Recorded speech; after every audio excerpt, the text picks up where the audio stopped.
My family dropped 3 kids on me and then jetted off on a luxury cruise for the holidays. When I threatened to call Child Protective Services, they defamed me online, painting me as mentally unstable. The court case that followed not only cost them a fortune in damages but also forced them to issue a humiliating public apology that went viral, ruining their business and turning them into social outcasts who had to relocate to another state. It was one of those December mornings in Brooklyn where my coffee turned cold faster than my thoughts could settle. I stared at my screen, seeing 7 missed calls, all from my father.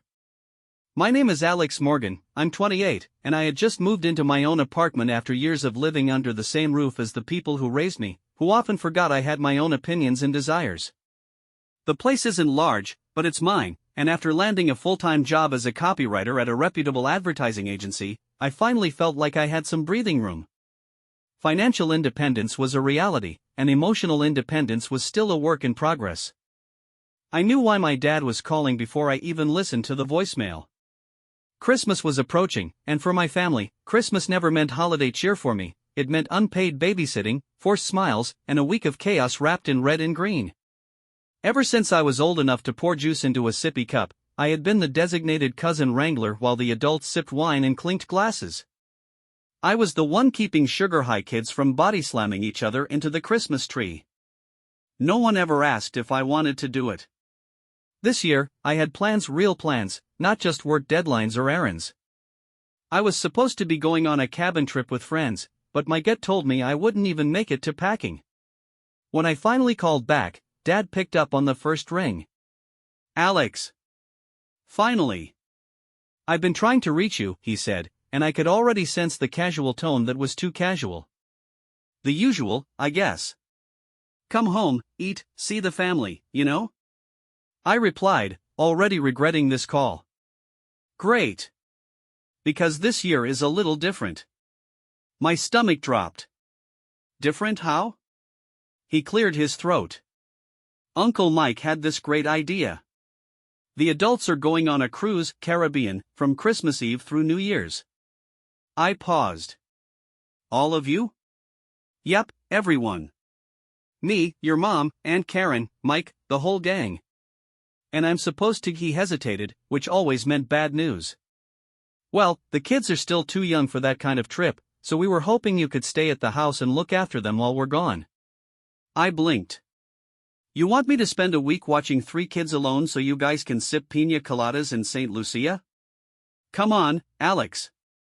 You're great with the kids, and you don't have kids of your own, so this is good practice." That one hit harder than expected.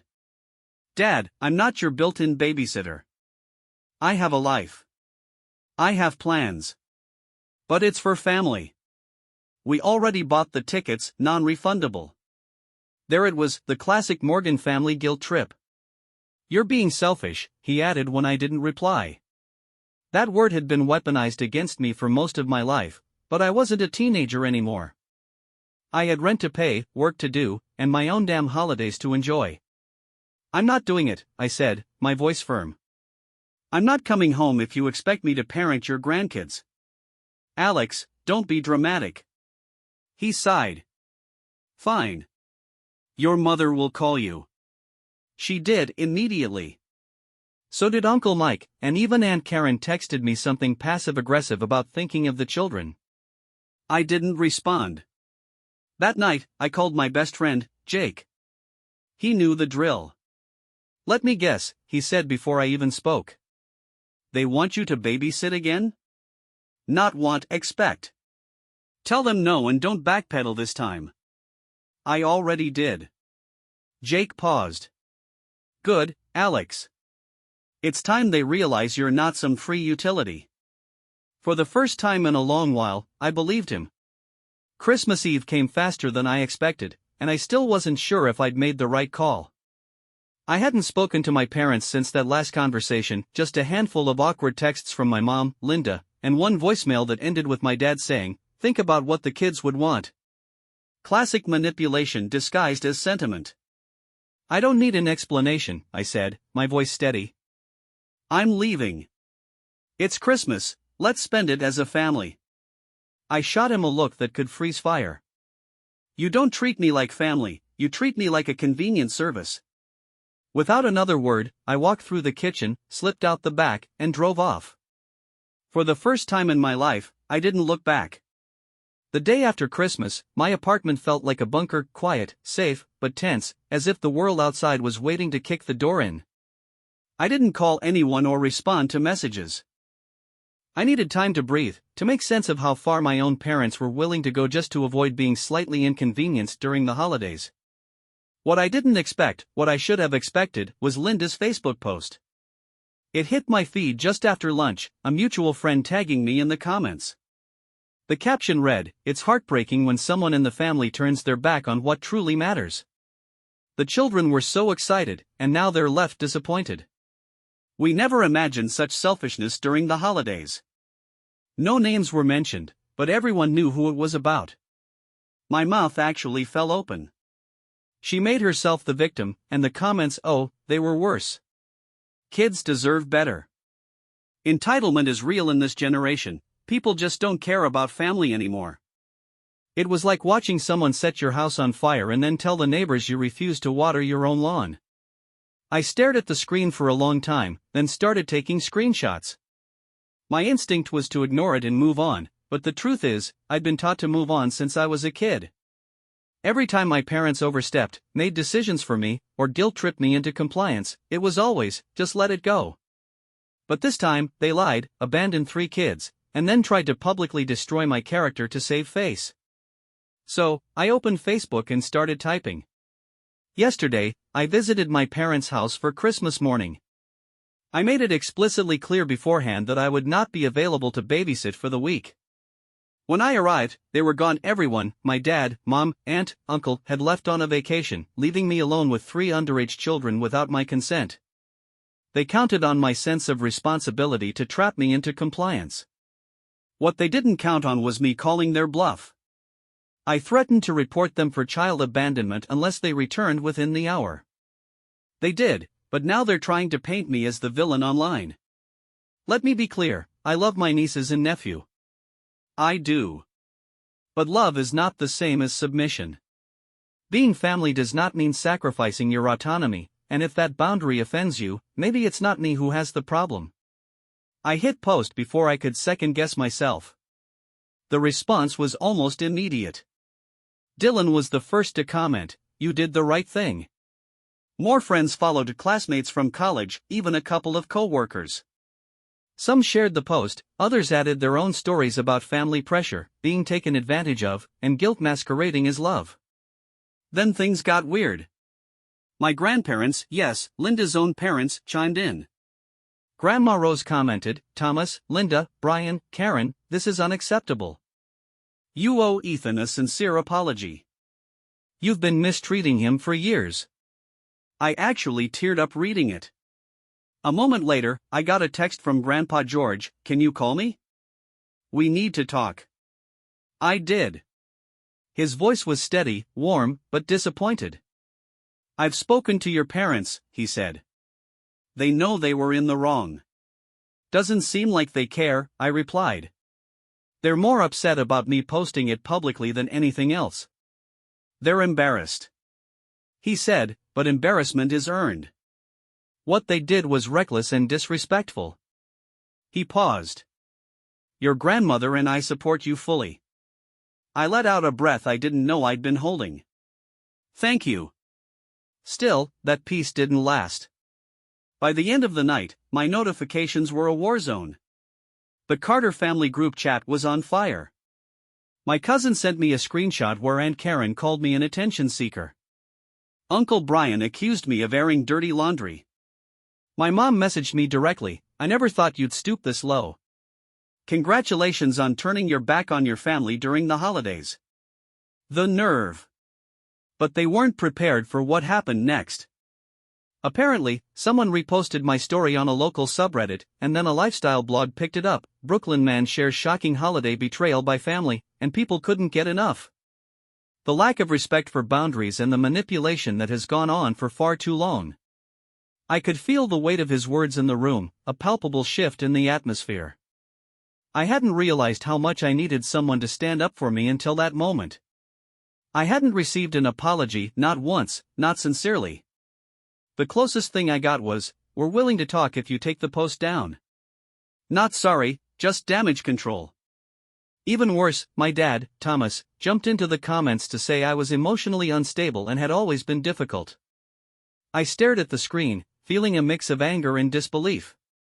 This wasn't just manipulation anymore, this was defamation. When I told Grandpa George, his reaction was instant. "Enough. You're contacting a lawyer." It felt dramatic, and I hesitated. "I don't want this to blow up more," I admitted. "It already has," he replied. "But now you protect yourself." So I did. 2 days later, I sat across from Michael Gale, a well-dressed, no-nonsense attorney who had handled family harassment and defamation suits before. He didn't flinch at my story, he just took notes like he'd heard 100 versions of it. "You've got a solid case," he said. "What they've done isn't just manipulative, it's potentially unlawful, especially the online comments implying mental instability and falsifying your behavior. Not to mention leaving minors in your care without consent." "So what happens now?" I asked. "We'll start with a formal warning, a cease and desist. If they keep pushing, we move to civil litigation for emotional distress and reputational harm." I left his office with a copy of the letter in my bag. It felt surreal. That night, we sent a certified cease and desist notice to Thomas, Linda, Brian, and Karen, clearly outlining their actions: abandonment, digital defamation, coordinated harassment, and warning them to stop immediately or face legal consequences.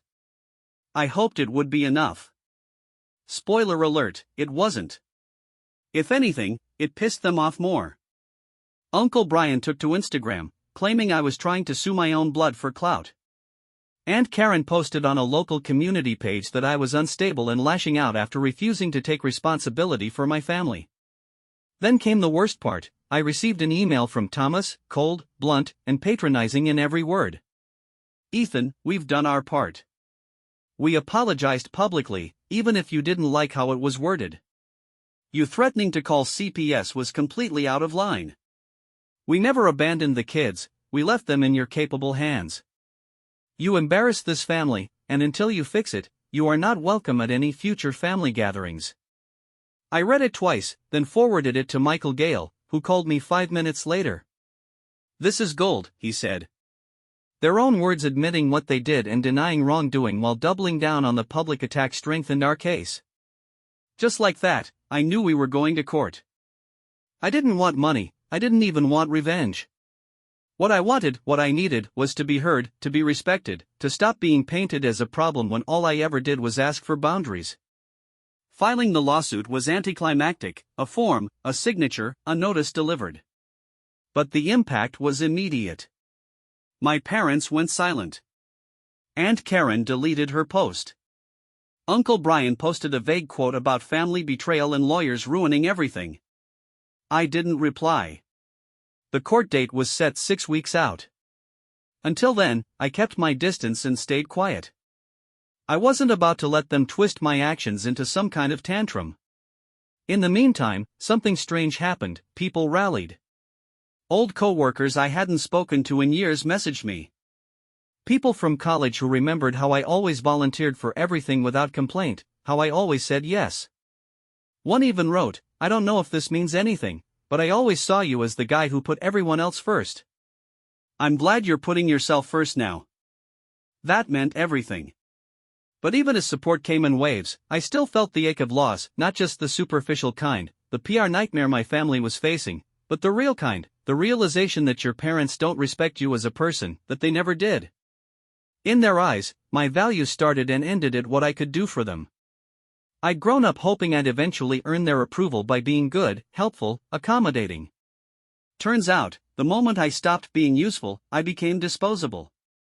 But now I had something better than their approval. I had boundaries, and I was done apologizing for them. The courtroom was smaller than I'd imagined, no soaring ceilings or dramatic lighting, just cheap carpet, fluorescent lights, or if you're just trying to please someone else. The judge nodded, scribbling notes and asking no follow-up questions. That silence was louder than anything else that had been said all day. A week later, we got the ruling. I won. The judge declared the behavior of Thomas, Linda, Karen, and Brian to be coordinated and damaging harassment. She issued a restraining order to prevent further direct contact and awarded damages for emotional distress and reputational harm. They were also required to publicly retract their statements across the same platforms they used to defame me, a word-for-word apology reviewed by my attorney. Reading their forced apology online felt strange, like watching an actor deliver lines they didn't believe in. We acknowledge that our public comments regarding Alex Morgan were false, inappropriate, and damaging. We apologize for misrepresenting events and for our failure to respect Alex's boundaries. We regret our actions and accept full responsibility. The internet didn't exactly forgive them. Blogs that had picked up my side of the story updated their articles with screenshots of the ruling. A few even added, "Update, justice served." But justice didn't feel triumphant, it felt necessary. Weeks passed. I didn't reach out to anyone from that side of the family, and I didn't hear from them either, not after the court order. The silence was almost more jarring than the conflict had been, like walking through a house that used to be filled with shouting, now just dust and echoes. Dylan helped me move into a new place in the spring, bigger, brighter, with room for an actual desk. Finally, he brought pizza and beer, and we sat on the floor of my new living room. "You good?" he asked. I nodded. "Getting there." "You ever think they'll come around?" I thought about that. I really did. "I think they'll regret what they lost," I said, "but I don't think they'll ever admit it. And I've stopped needing them too." The years that followed were a mix of healing and rediscovery. Nathan, Sophie, and Ellie stayed in touch, especially once they were old enough to have phones and accounts their parents didn't monitor. At 18, Nathan moved in with me for college. I helped him get his license. He called me E. I never told him not to love his parents, I just showed him what love without conditions looked like. Sophie and Ellie started visiting during summers, their parents too ashamed to admit they couldn't control them anymore, quietly letting it happen. As for Thomas and Linda, well, the fallout came for them after the court case. My father lost standing at his firm, he was asked to take early retirement. My mother resigned from her volunteer roles, citing emotional stress. The truth was, the community turned cold. You don't get to preach family values and then abandon your grandkids for cocktails and cruise ships. Brian and Karen's boutique shut down within the year, negative Google reviews from angry strangers, no-shows at appointments. A local mom blogger even called them out as the aunt and uncle from that story. They moved to another state, last I heard, they rent now, but I don't check anymore. I don't need to. Now, 10 years later, I live with my wife and our daughter in a quiet neighborhood where no one expects me to solve their problems without asking. I tell my kid the truth, respect is a two-way street, even in families. She's 5, so she doesn't get it yet, but she will. Sometimes the old ache still returns when I see a family laughing at brunch, when I get tagged in a memory I'd rather forget, when Ellie asks why her mom doesn't come to see her dance recital. But I've learned this, you can mourn what you lost and still celebrate what you built. And what I've built, my peace, my people, my voice, is worth more than any illusion of family I left behind. The first holiday season after the court case was the hardest. It was Thanksgiving, and I caught myself staring at my phone, half expecting the usual barrage of texts about when I'd arrive and what I could bring. Nothing came. The silence was both a relief and a wound. Dylan invited me to his family's dinner. His parents had always liked me, had always treated me like I mattered beyond what I could do for them. His mother hugged me too long at the door, and his father poured me a stronger drink than usual. Nobody mentioned the trial, nobody needed to. "We're glad you're here," his mom said simply. And I believed her. That night, staying in their guest room, I cried for the first time since it all went down, not because I missed them, but because I missed the idea of them, the family I had always wanted them to be. I was finally starting to understand that I deserved better. I always had. Not if you should, if you want to. It sounded simple, but it wasn't.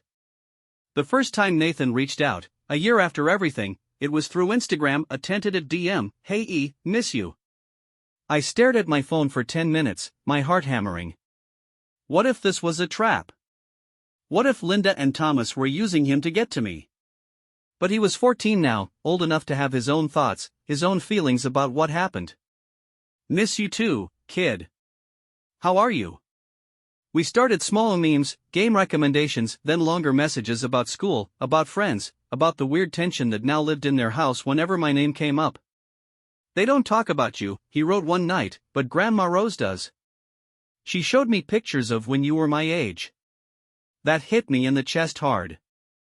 3 months later, he asked if we could meet, just us, no parents. I suggested a pizza place near the school, neutral territory. He was taller than I remembered, lankier, but his smile was the same. After demolishing his first slice, he asked, "Did you really almost call the cops on my grandparents?" I nearly choked on my soda. "They told you about that part?" "No," he smirked. "I heard them fighting about it when they thought I was asleep. Mom was yelling that they were lucky you didn't go through with it." Then he laughed, actually laughed, and something in me eased for the first time in ages. "I'm sorry," I said, suddenly serious, "that you got caught in all that." He shrugged. "Not your fault. They shouldn't have tried to trick you." From the mouth of babes. Sophie came back into my life next, through Nathan. She was 12 by then and apparently had been begging him to let her use his phone to text me. We went for ice cream. She talked a mile a minute about everything and nothing, barely touching her chocolate chip cone. Then, just as we were about to leave, she threw her arms around me. "I'm glad you're not mad at us," she whispered. "I was never mad at you," I told her. "Not once." Ellie was the last. She was only 9 and had been the youngest when everything went down. She barely remembered me, but she knew me from the stories her siblings told. When she finally came along on one of our outings, mini golf, her choice, she studied me carefully before asking, "Are you really our cousin?" "Sure am. And you're not mean like they said." My heart cracked a little. "Who said I was mean?" She fidgeted with her putter. "Dad says you hurt Grandma's feelings really bad." I took a deep breath. Dr. Rivera and I had practiced for this, not this specific conversation, but how to talk to the kids about it all without bad-mouthing their parents or grandparents. "Sometimes grown-ups have disagreements," I said carefully, "and sometimes they don't handle those disagreements very well. I'm sorry if anything that happened made you sad or confused." She considered this, head tilted. "Grandma Rose says you're the bravest one in the family." I smiled. Grandma Rose is very wise. After that, the kids became regular fixtures in my life again, weekend visits, summer trips. I never pushed them to take sides or ask them about their parents, they volunteered information anyway. Thomas and Linda had grown more distant, more isolated. The community still whispered, the apologies still circulated. Thomas took that early retirement, and Linda threw herself into church activities, desperate to rebuild their reputation. It didn't work. The internet remembers everything. Brian and Karen fled first, moving to Virginia where nobody knew their names or the viral story attached to them. Their boutique, once the pride of Karen's life, closed with a whimper, too many one-star reviews, too many comments like, "The owners are those people from that viral story." Mom cries a lot, Sophie told me one afternoon while we were baking cookies in my apartment. She says it's not fair what happened to everyone. I tensed. What do you think? She rolled a piece of dough between her palms, thoughtful. I think when you do something bad, you have to say sorry and really mean it. They never really said sorry. Smart kid. By the time Nathan graduated high school, things had shifted again. He'd applied to colleges in New York specifically to be closer to me. When he got accepted to his top choice, he called me first, not his parents. "Would it be weird if I asked to live with you?" he said. "Just for freshman year, until I get used to everything."